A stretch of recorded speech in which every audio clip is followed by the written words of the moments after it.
আরেকটা বিষয় একটু দেখাবো। আমি এখান থেকে জাস্ট একটা কাঠের টুকরো আমি চয়েস করলাম এবং এখান থেকে ঠিক আমার না এই মুহূর্তে এটা এখানে তৈরি করা হচ্ছে। কিভাবে তৈরি করা হচ্ছে এই বিষয়টাই শুধু আপনাদেরকে আমি দেখাচ্ছি।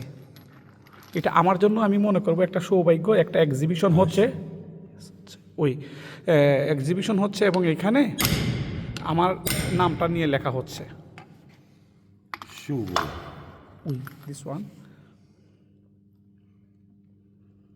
এইটা আসলে এক কথায় বলে বোঝানোর মতো না, যে একটা অন্যরকম একটা অনুভূতি।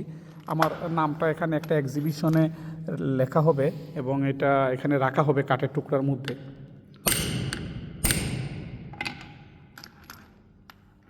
শুভ। ওই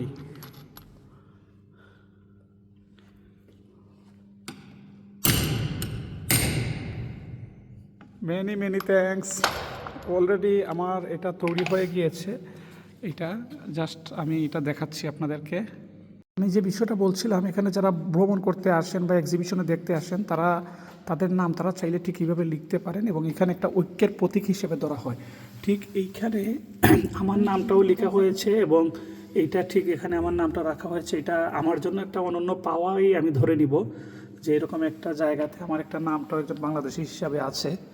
তা অবশ্যই আমার কাছে একটা ভালো লাগার বিষয়।